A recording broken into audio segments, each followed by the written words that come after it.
नमस्कार मेरे प्यारे मित्रों, आज की इस वीडियो में हम बात करेंगे कि आने वाले 6 दिनों में एक चमत्कारी साधु से मुलाकात होगी, जिसकी वजह से आपकी सोई किस्मत दोबारा जाग उठेगी। मित्रों, जैसा कि आप सभी जानते हैं, ये समय पहले के मुकाबले बहुत बदल गया है, पर आपकी किस्मत की सुई वही की वही अटकी हुई है। आप सब अच्छा कर रहे हो, पर फिर भी आपकी लाइफ में किस्मत आपका साथ नहीं दे रही है। तो ऐसे में आपको एक विशेष उपाय करना होगा कि आने वाले 6 दिनों के अंदर आपको जो भी गरीब व्यक्ति भूखा दिखाई दे तो आपको बिना कुछ सोचे समझे उसको खाना खिलाना है। हम ऐसा इसलिए कह रहे हैं क्योंकि आने वाले समय में आपको एक चमत्कारी बाबा आपकी लाइफ में आने वाला है आपकी परीक्षा लेने के लिए। तो ऐसे में आपको सावधान रहना होगा और थोड़ा सतर्क रहना होगा। इसी के साथ मित्रों, आपकी जिंदगी में इतना दुख क्यों रहता है? यह दुख आपके जीवन से क्यों कम नहीं हो रहे हैं? क्यों हर समय आपके जीवन में दुख लगे रहते हैं? चाहे वह शारीरिक दुख हो, चाहे अपनों से मिलने वाले दुख हो, चाहे औलाद के दुख हो, चाहे एक भौतिक सुख का जीवन में न होना इसके दुख हो। दुख हर तरह से होते हैं। किसी न किसी कारण से इंसान दुखों में उलझा रहता है। जब दुख लंबे समय तक इंसान के जीवन से न जाए तब यह हमें सोचने पर मजबूर कर देता है कि ऐसा क्या कारण है? क्या ज्योतिष कारण है? क्या मेरी किस्मत से जुड़े कारण हैं जो मुझे पल पल में और लंबे समय तक दुख ही दुख दे रहे हैं? आज मैं आपको बताने वाला हूँ कि ऐसे दुख जो जीवन में हमेशा इंसान के जुड़े रहते हैं, या फिर यूँ कहें कि इंसान के जीवन में दुखों का ही रेन बसेरा हो जाता है। सुख चाहे भौतिक सुख हो, चाहे अपनों से मिलने वाले सुख हो, चाहे किसी भी प्रकार का सुख हो, इंसान के जीवन में कहीं आसपास भी नहीं फटकते हैं और इंसान दुखों से उलझते हुए अपने जीवन का काफी समय व्यर्थ कर देता है, जो कि इंसान एंजॉय कर सकता था। आज मैं आपको बताने वाला हूँ कि ऐसे क्या कारण होते हैं और इन दुखों को कैसे हम अपने जीवन से निकाल सकते हैं। आपने केतु के बारे में तो सुना ही होगा। केतु हमारे जीवन में अगर शुभ हो तो इंसान को जीवन में हर तरह की ऐश और शोहरत देता है, हर तरह के एंजॉयमेंट देता है। पर जब केतु ही डिस्टर्ब हो जाए तो इंसान दुखों के अलावा जीवन में कुछ नहीं बोल पाता है। केतु के खराब होने के कई कारण हैं। अगर हम बात करें कि केतु अगर कुंडली में खराब हो जाता है तो उसके कारण क्या होते हैं? सूर्य शुक्र की युति हो जाए, चंद्र शनि की युति हो जाए, अगर केतु कहीं गलत भाव में चला गया तब शुक्र कुंडली में मारा जाता है, तब भी केतु खराब होता है। और खराब केतु खराब कुंडली में देखने में तो बहुत अच्छा बैठा हुआ है ऐसा लगता है, पर उस केतु के छुपे छुपाए परेशानियां और लक्षण हमेशा हमें हमारे जीवन में कहीं न कहीं हमें परेशान करती रहती है। व्यक्ति चाहता तो बहुत कुछ है कि वो इंसान अपने जीवन में हमेशा सुखों को पाए, दुखों पर जीत हासिल करे और सुखों का आनंद उसके जीवन में, उसके परिवार में खुशियां लेकर आए। पर जब केतु डिस्टर्ब हो जाता है तब ऐसे केस पर लोगों की सलाह भी उल्टी पड़ जाती है, यानी कि वो अच्छे के लिए सलाह देते हैं या फिर कई बार तो अपने फायदे के लिए लोगों को सलाह देते हैं कि आप अपना मकान बेच दो, आप यह कर दो, आप औलाद को बेदखल कर दो। ऐसे ही सलाहों में भी इंसान फंस जाता है। जब केतु खराब होता है, इंसान को जो सलाह दूसरे देते हैं वो इंसान को परेशानी में डाल देती है। अब केतु अगर आपको लग रहा है इस तरह से आपके जीवन में दुख दे रहा है, वह शारीरिक दुख दे रहा है। शारीरिक दुखों में सबसे ज्यादा इंसान की हड्डियों में परेशानी क्रिएट करता है। इंसान के जॉइंट्स दुखते हैं, इंसान को पेशाब की दिक्कत होती है। यह सब दिक्कतें किडनी, पेशाब, हड्डियां, जोड़, यह सब केतु से देखी जाती है। अगर व्यक्ति के जीवन से लंबे समय तक दर्द नहीं जा रहा है तो समझ लीजिए कि यह केतु के बुरे लक्षण हैं।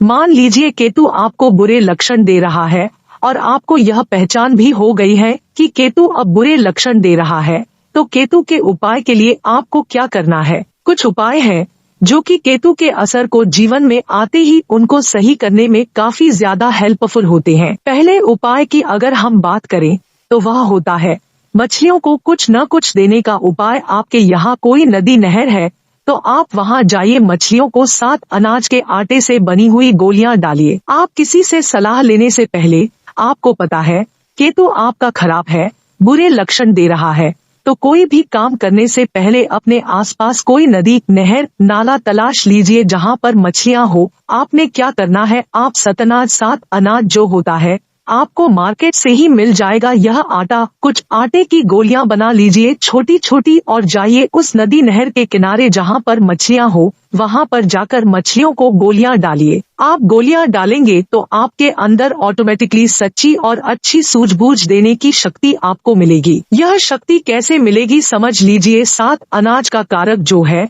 वह शुक्र ग्रह से संबंधित है। शुक्र ग्रह से संबंधित चीज हमने शनि यानी कि मछलियों के पास पहुंचानी है।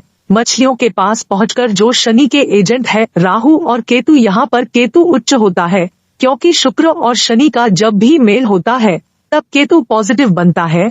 यह आपको एक अच्छी सूझबूझ देने में काम करेगा। हो सकता है कि आपको पहली बार में ही इस उपाय के इफेक्ट दिखाई दे। पॉजिटिविटी इतनी आएगी कि आप खुद महसूस करोगे, अच्छी सोच आपके अंदर जागृत होगी, अच्छा डिसीजन ले पाओगे, किसी के चक्रों में नहीं रहोगे, अच्छी तरह से डिसीजन लेकर अपने जीवन में संकट नहीं आने दोगे, नहीं कष्टों में फंस पाओगे और कष्ट चल रहे हैं तो उनसे निकल पाओगे। अब दूसरा उपाय क्या होता है, मान लीजिए सूर्य और शनि का योग है तब भी यहाँ पर केतु खराब हो जाता है। मान लीजिए सूर्य शनि आपके कुंडली में खराब है तो ग्रहण के उपाय करते रहिए जैसे कि मैं आपको बताता हूँ। पूजा वाला नारियल, काले सफेद तिल, बादाम, उड़द, इन चीजों को काले कपड़े में लपेट के जल प्रवाह करते रहिए। एक रेमेडी हो गई। जब भी सूर्य और शुक्र कुंडली में इकट्ठे हो तब ऐसे केस में यह दिक्कत बहुत ज्यादा देता है। औलाद की दिक्कतें दे सकता है, आपकी शरीर की दिक्कत दे सकता है।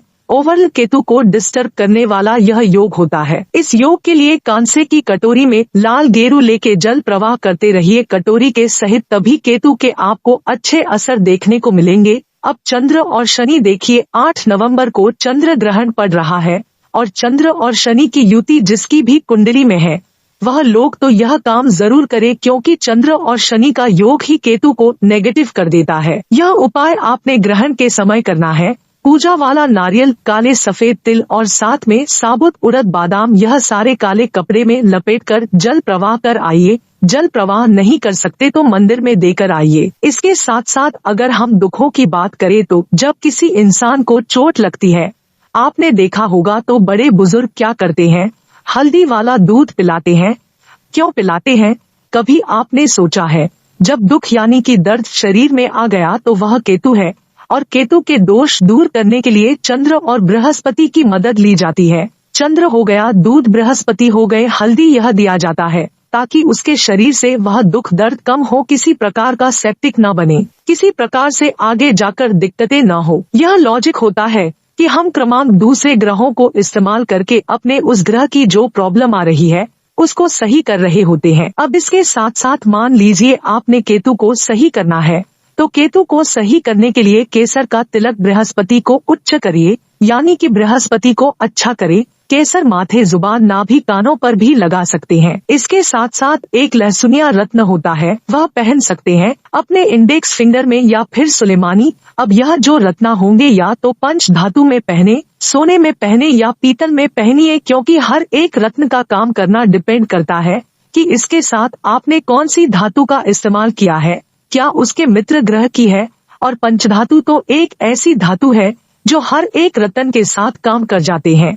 किसी भी रत्न के साथ पहन लीजिए, इसका कोई भी साइड इफेक्ट नहीं होता। कई लोगों को चांदी नुकसान करती है, सोना नुकसान करता है, सूट नहीं करता, तो पंचधातु में पहनिए, इसमें कोई प्रॉब्लम नहीं है, आपको 100% सूट करेगा। अब इसके साथ साथ केतु को और अच्छा करने का सिंपल तरीका, मान लीजिए आप नहीं ज्यादा उपाय कर पा रहे, नदी नहर नहीं है, तो आप एक काम करिए, एक आंवले का पौधा अपने घर के आसपास कहीं लगा दीजिए। घर में मत लगाइए, घर के आसपास लगा दे या कहीं धर्म स्थान या मंदिर में जाकर लगा दीजिए और उसकी डेली आप सेवा करिए। सेवा कैसे करनी है, उसको बढ़ने दीजिए, 4 दीवारी कर दीजिए, जाली लगा दीजिए ताकि वह खराब न हो। उसके ऊपर आप जल चढ़ाते रहिए, जैसे जैसे वह पौधा बड़ा होता रहेगा केतु दूसरे भाव में यानी कि धर्म स्थान में बहुत अच्छे असर देता रहेगा। जो भी दोष होते हैं सही हो जाते हैं। लगाइए, देखिए आपके केतु के दोष कैसे दूर होंगे। या फिर आप आंवला समय समय पर धर्म स्थान में दे सकते हैं,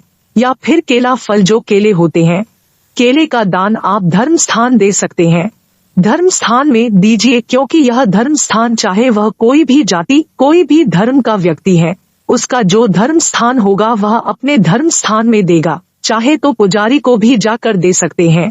पौधा लगा लेने से काफी अच्छे रिजल्ट मिलेंगे। केतु खराब है तो घर में किसी तरीके से आप यह पौधे मत लगाइए। जो ग्रह प्रॉब्लम वाले हैं उनसे संबंधित चीजों को घर में मत लगाइए, नहीं तो वह प्रॉब्लम देंगे। उनको अच्छी जगह शुभ स्थान पर लगाइए। बाहर लगा सकते हैं, लोगों को छाया देगा। उनके जीवन में कोई परेशानी है, उनकी छांव मिलती है। आप प्रकृति के साथ जोड़ते हैं।